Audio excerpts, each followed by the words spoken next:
বাংলায় আমাদের দেখার ছিল যে আমরা স্কুলে দেখতে পাচ্ছি বোমা কিভাবে চিনবে তার প্রশিক্ষণ দেওয়া হচ্ছে, কি বলবেন? আপনার সকল দর্শককে শুভ সন্ধ্যা। ব্যাপারটা হচ্ছে কি, যদিও টপিকসটা যা সেটাতে আর খুব একটা শুভ বলা যায় না, হুম কারণ এটা একটা অশুভ জিনিস বা অশনি সংকেত বললেই ভালো হয়। হুম যে জিনিসটা বাংলাতে দেখা যাচ্ছে সেটা একটা অশনি সংকেত। হুম সত্যি কথাই, বর্ণ পরিচয় না পড়িয়ে তাদের যদি বোমা পরিচয় পড়াতে হয়, তাহলে তো এটা এর চেয়ে দুর্ভাগ্যের আর কিছু নেই আমাদের। আমরা মানে কি বলবো, এটা একটা লজ্জায় মাথা কেটে যাওয়ার মতো উপক্রম। হুম আর সেই সঙ্গে সবচেয়ে কি, যে ওনাদের যে বর্ষিয়ান নেতা এবং সাংসদ সুখেন্দু শেখর রায়, এবং উনি যথেষ্ট শিক্ষিত এবং নেতাজি বিষয়েও জানেন, আমি হুম জানি। হুম তো সুখেন্দু বাবুর মন্তব্যটা কিন্তু প্রচন্ড দুর্ভাগ্যজনক। হুম যে যেভাবে উনি বললেন, এবং আমার একটা জিনিস ভালো লাগলো, এই প্রজন্মের আমার তরুণ ভাই ভাতৃপ্রতিম সৌজাত যে ব্যাপারটাকে অস্বীকার করে এটাকে বলল যে না, এটা দুর্ভাগ্যজনক। তো এটা দুর্ভাগ্যজনক, এবং আমাদের সমস্ত দলের আমার মনে হয় ব্যাপারটাকে কন্ডেম করা উচিত।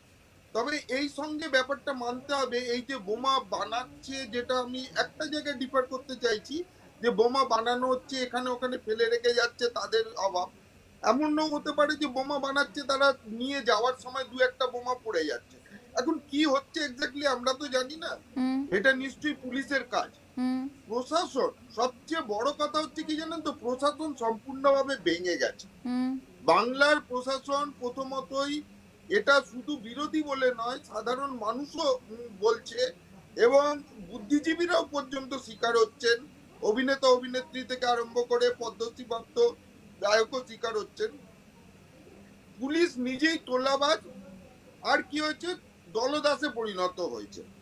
আমি অন্য ধরনের কথা এখানে ব্যবহার করতে চাই না, চটিচাটা পুলিশ বা কিছু বলতে চাই না। হুম তবে ব্যাপারটা হচ্ছে দলদাসে পরিণত হয়েছে শাসক দলের দাবিদারি করতে করতে। হুম এখানটায় কি হচ্ছে, তাদেরকে হয়তো ছেড়ে দিচ্ছে। আবার দেখা যাচ্ছে একটি বিশেষ জায়গায়, যে হয়তো বিশেষ বস্ত্র পরিচয় দিয়ে তারা যদি জাতীয় সড়ক অবরোধ করে, তাদেরকে সেখানে অবরোধ ৩-৪ ঘন্টা পুলিশ কোমরে হাত দিয়ে দাঁড়িয়ে আছে। এটাও আমরা দেখতে পেরেছি, বোমাগুলি চলছে, জাতীয় সড়ক অবরোধ।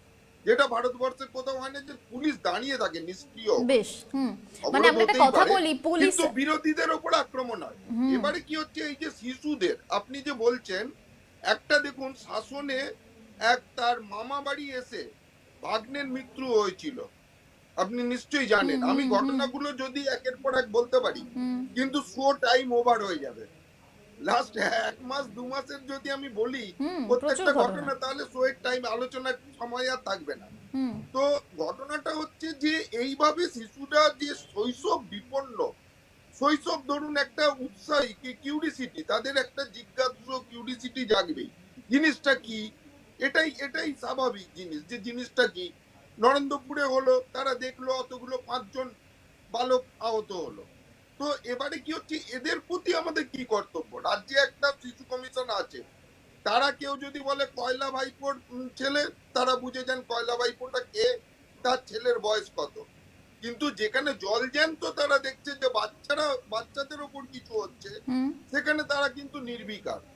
এই জিনিসটার আমি তীব্র নিন্দা করছি, যে এই যে আমরা যে মানুষকে অবহেলা করছি, আর এই যে আগের আগের সরকারকে দোষ দেওয়া, এটা থেকে বেরিয়ে আসতে হবে। একদম তার বেশ। কারণ আগের বামফ্রন্ট সরকারকে আমরা দোষ দিয়ে হুম তৃণমূলের ব্যাপারটা ঢাকতে পারবো না।